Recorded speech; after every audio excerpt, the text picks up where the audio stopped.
안녕하세요. 말씀을 내 안에 채우다. 이준희 목사입니다. 오늘은 10월 11일 말씀 암송 14일차 되는 날입니다. 벌써 금요일이 되었습니다. 시간이 참 빠른 것 같은데요. 생각한 것보다 우리가 지난 시간 동안 많은 말씀들을 암송했습니다. 그 말씀들이 우리 안에 채워져 있는데요. 조금씩 진도에서 처지시는 분들이 나오고 있습니다. 그렇지만 조금 늦어도 괜찮습니다. 끝까지 포기하지 않으시면 끝까지 함께 갈 수 있으니까요. 절대 포기하지 마시고 조금씩 조금씩 계속해서 자기 진도에 따라 열심히 같이 해주시면 감사하겠습니다. 그럼 오늘 말씀 보도록 하겠습니다. 말씀 책! 오늘 말씀은 사사기 16장 28절입니다. 삼손이 여호와께 부르짖어 이르되 주 여호와여 구하옵나니 나를 생각하옵소서. 하나님이여 구하옵나니 이번만 나를 강하게 하사 나의 두 눈을 뺀 블레셋 사람에게 원수를 단번에 갚게 하옵소서 하고.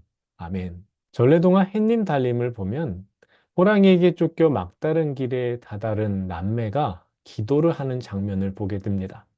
기도했을 때 동아줄이 하늘에서 내려와서 그 동아줄을 잡고 그 위기를 탈출하게 됐다는 이야기입니다. 우리가 기도할 때 이 이야기처럼 하늘에서 동아줄이 내려온다. 내가 기도할 때는 하늘에서 동아줄이 내려온다라는 식의 이미지를 떠올립니다. 그래서인지 우리의 기도는 평안할 때보다는 더 이상 안 되겠다. 정말 힘들다라는 그런 때에 더 잘 나옵니다. 헨리 나우에는 그래서 기도라는 말을 무력감을 나타내는 단어라고 표현하기도 했습니다. 사도 바울은 데살로니가전서 3장 16절에서 쉬지 말고 기도하라 라고 했습니다. 기도를 강조하는 것인데 모든 순간을 기도하는 것은 어렵죠. 우리의 기도가 어떻습니까? 모든 순간이라기보다는 어려움에 빠진 때, 중요한 순간에 기도가 저절로 나오게 되죠. 여러분, 기도는 하나님 앞에 나의 필요를 아내는 것이다 라고 생각하시죠? 맞습니다. 그런데 기도가 딱 거기에서만 멈춘다면 우리의 기도는 민망한이라는 형용사를 붙여야 합니다. 오늘 말씀을 통해서 우리는 기도의 종류를 크게 두 가지로 나누어 볼 수 있겠습니다. 하나는 민망한 기도, 또 하나는 합당한 기도입니다. 예를 들면 이런 겁니다. 학생이 시험을 앞두고 공부는 하지 않은 채 무작정 시험을 잘 보게 해달라는 기도. 내가 원하는 것을 얻기 위한 수단으로서의, 방법으로서의 기도, 또 성공의 수단으로 전락한 기도라고 한다면 이런 기도가 민망한 기도이고 뻔뻔한 기도입니다. 결단코 우리의 기도는 내가 원하는 것을 얻기 위해서, 우리 목적을 위해서 하나님을 이용하려는 것이 아니라 세상의 모든 것보다 하나님과의 관계를 세워가는 사귐이어야 하고 교제여야 하고 또 그런 하나님을 제가 믿습니다라는 고백이 있어야 합니다. 그러나 하나님과의 거리가 먼 삶, 하나님의 말씀과는 무관한 삶을 살면서도 하나님의 도움만을 구하는 기도는 민망함을 넘어서 뻔뻔한 기도라고 할 수 있습니다. 그렇다고 하여서 민망한 기도를 드리지 말라는 것은 아닙니다. 자녀가 어릴 적 자신만을 생각하는 모습, 그렇지만 장성한 후에는 부모의 마음을 헤아리게 되는 것처럼 신앙이 연약할 때는 민망한 기도를 드릴 수 있습니다. 이해해야 합니다. 그러나 신앙의 연수가 쌓였음에도 불구하고 민망한 기도의 수준에만 머물러 있다면 그것은 다시 생각해 봐야 합니다. 삼손에 대해서 여러분 많이 알고 계시죠? 강한 힘을 가졌다는 것, 사사였다는 것, 태어날 때부터 나시린이었다는 것 정도는 우리가 다 알고 있습니다. 그러나 우리가 삼손의 삶에서 주목할 것은 그의 힘이 아니라 그가 사사였다는 것을 넘어서 그가 드린 기도입니다. 오늘 말씀에 삼손이라는 인물의 마지막 장면이 나옵니다. 그는 태어나면서부터 나시린이었기 때문에 머리에 칼을 대지 않았습니다.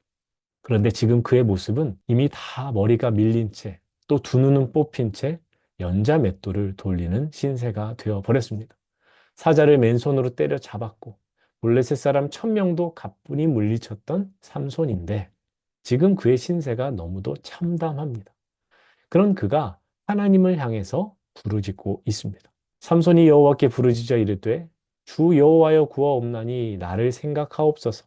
하나님이여 구하옵나니 이번만 나를 강하게 하사 나의 두 눈을 뺀 블레셋 사람에게 원수를 갚게 하옵소서라고 기도합니다. 삼손은 힘을 잃고 평범해진 채 블레셋 사람들에게 붙잡혔습니다. 블레셋 사람들은 자신들의 공공의 적 1순위였던 삼손을 잡은 것이 너무도 기뻐서 다곤 신전에서 큰 잔치를 벌입니다.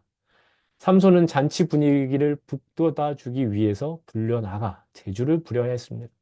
그러나 힘이 없어진 삼손은 저항도 할 수 없었고 오히려 옆에서 자신을 붙들어주는 소년을 의지해야 했습니다. 삼손은 자신을 붙들어주는 그 소년에게 기둥을 붙잡게 해달라고 말을 합니다. 그렇게 겨우 기둥을 붙잡은 삼손이 하나님께 기도했습니다. 어떤 때보다도 더 간절하게 기도했는데 이 삼손의 기도를 저는 민망한 부르짖음이라고 칭하고 싶습니다. 민망하다는 것은 사전에서 그 뜻을 찾아보면 낯을 들고 대하기가 부끄럽다라는 뜻입니다. 그러니까 민망한 부르짖음, 민망한 기도는 하나님 앞에서 낯을 들고 대하기가 부끄러운 마음으로 드리는 것입니다. 여러분, 삼손의 기도가 왜 민망한 기도입니까? 그의 삶의 여정을 돌아보면 몇 가지 이유가 있습니다. 첫째로, 삼손의 삶이 합당하지 않았습니다. 삼손은 블레셋이 이스라엘을 통치하던 때 해에서부터 나실인으로 구별되었습니다. 하나님 앞에서 구별된 삶을 살아야 했음에도 불구하고 그는 나실인답지 않았습니다. 부정한 시체도 거침없이 만졌고 술과 여자도 그의 삶에서 빠지지 않았습니다. 무엇보다 그는 사사였습니다. 맨손으로 사자를 때려잡았고 아스글론 사람 30명을 죽였고 여우 300마리를 사로잡아서 블레셋 사람들의 밭을 다 태워버렸습니다.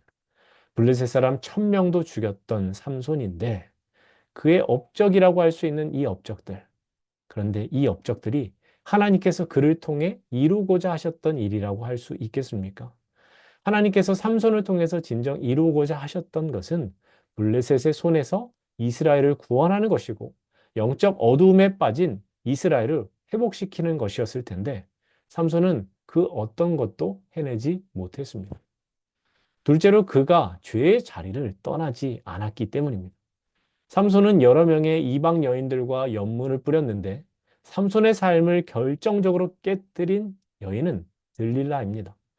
이 여인의 집요함에 삼손은 무너졌습니다. 삼손은 얼마든지 들릴라의 곁을 떠날 수 있었는데 그렇게 하지 않았습니다. 죄의 자리를 떠나지 않아서 그는 결국 민망한 자리에 서게 된 것입니다. 셋째, 삼손은 하나님의 함께 하심에서 비롯된 능력을 간과했습니다. 삼손은 자신의 마지막 보루인 긴 머리카락의 비밀을 누설하고 맙니다. 그리고 나서 하나님의 떠나가심을 경험합니다. 그동안 삼손은 하나님께서 함께 하셨기 때문에 큰 힘을 발휘할 수 있었는데 이제는 자기 마음대로 살다가 결국 하나님께서 떠나가시고 적들의 손에 사로잡힌 채 조롱당하는 신세가 된 것입니다. 일련의 모든 상황이 민망해지고 말았습니다. 그나마 다행인 것은 삼손의 마지막이 적들에게 조롱받다가만 끝나지 않고 블레셋 사람 3,000명과 함께 죽었다는 겁니다. 그러면 삼손은 두 눈이 뽑힌 채 연자맷돌을 돌리면서 무슨 생각을 했을까요?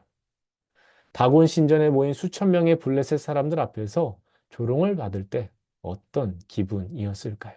무엇보다 가장 크게 밀려온 것은 후회였을 겁니다. 민망한 부르짖음에는 후회가 짙게 서려 있습니다. 이전의 잘못을 깨치고 뉘우치는 후회가 있기에 자연스럽게 기도로 이어집니다. 후회로 점철이 되더라도 그래서 민망한 부르짖음이 있어야 합니다. 왜냐하면 민망한 부르짖음이 있어야 합당한 부르짖음으로 나아갈 수 있기 때문입니다. 민망한 부르짖음의 반대는 합당한 부르짖음입니다. 여러분, 기도는 내가 필요한 것을 구하는 것입니다. 그렇지만 더 중요한 기도의 의미는 하나님의 뜻이 이루어지기를 구하는 것입니다. 그것이 합당한 부르짖음이기 때문입니다. 합당한 기도는 현재 충실한 삶을 바탕으로 합니다. 삼손은 나실인으로 사사로 현재를 충실하게 살아내지 못했기에 그의 기도는 민망한 부르짖음에 머물 수밖에 없었습니다. 그의 기도를 살펴보면 항상 내가 중심이 됩니다. 여러분, 이것이 민망한 기도의 특징입니다. 나 중심의 기도. 그러나 합당한 기도는 내가 아닌 하나님께서 중심이 되어 그분의 뜻에 함께 하기를 구하는 것입니다. 합당한 부르짖음은 신앙의 성숙을 바탕으로 하는 기도입니다. 우리는 때로 민망한 기도도 드리게 됩니다. 아니, 드려야 합니다. 어떤 상황 가운데도 우리에게는 필요가 있고 그 필요는 하나님께 기도하는 가운데 채워지기 때문입니다. 신앙이 성장하듯 기도도 깊이가 더해져야 합니다. 민망한 부르짖음이 합당한 부르짖음으로 넘어가야 하는데 그렇게 하려면 우리의 기도를 들으시는 하나님을 제대로 알아야 합니다. 하나님과 인격적으로 관계를 맺고 그분을 신뢰하는 것이 진정으로 그분을 아는 것입니다. 우리의 기도를 들으시는 하나님께서 어떤 분이신지를 바로 알 때 그분의 마음을 느끼게 됩니다. 하나님 아버지의 마음을 헤아릴 수 있습니다. 진정 그러할 때 우리의 기도는 나 중심을 벗어나 더 이상 민망한 부르짖음이 아닌 합당한 부르짖음, 합당한 기도로 변화될 것입니다. 그럼 오늘 말씀 암송하겠습니다. 삼손이 여호와께 부르짖어 이르되 주 여호와여 구하옵나니 나를 생각하옵소서. 하나님이여 구하옵나니 이번만 나를 강하게 하사 나의 두 눈을 뺀 블레셋 사람에게 원수를 단번에 갚게 하옵소서 하고 삼손이 여호와께 이르되 주 여호와여 구하옵나니 나를 생각하옵소서. 하나님이여 구하옵나니 이번만 나의 두 눈을 뺀 블레셋 사람에게 원수를 단번에 갚게 하옵소서 하고 삼손이 여호와께 부르짖어 이르되 구하옵나니 나를 생각하옵소서. 구하옵나니 이번만 나를 강하게 하사 나의 뺀 블레셋 사람에게 원수를 단번에 갚게 하옵소서 하고 삼손이 여호와께 이르되 구하옵나니 생각하옵소서. 구하옵나니 나를 나의 뺀 블레셋 사람에게 원수를 하옵소서 하고 삼손이 여호와께 부르짖어 이르되 주 여호와여 구하옵나니 나를 생각하옵소서. 하나님이여 구하옵나니 이번만 나를 강하게 하사 나의 두 눈을 뺀 블레셋 사람에게 원수를 단번에 갚게 하옵소서 하고 사사기 16장 28절 말씀. 이 시간은 오늘 암송할 구절과 말씀 해설에 대한 내용을 가지고 함께 퀴즈를 풀어보는 시간, 풋풋한 퀴즈 시간입니다. 그럼 오늘 퀴즈 보겠습니다. 퀴즈 책! 블레셋 사람들에게 잡혀 다곤 신전에서 조롱당할 때 삼손이 드렸던 기도는 어떤 기도였는가? 1번 민망한 기도, 2번 합당한 기도, 3번 이기적인 기도, 4번 이상한 기도, 5번 중언부언하는 기도. 자, 오늘 영상은 여기까지입니다. 오늘 말씀 암송하시고 풋풋한 퀴즈도 잘 푸신 다음에 저에게 문자 보내주시면 감사하겠습니다. 이렇게 말씀 암송 한 주간이 또 마무리되어집니다. 지나온 말씀들을 다시 한번 되짚어 보시고 되새김해 보시면서 정리하시는 주말이 되었으면 좋겠습니다. 그럼 저는 다음 주 새로운 영상으로 여러분들 찾아뵙도록 하겠습니다. 말씀을 내 안에 채우다. 감사합니다.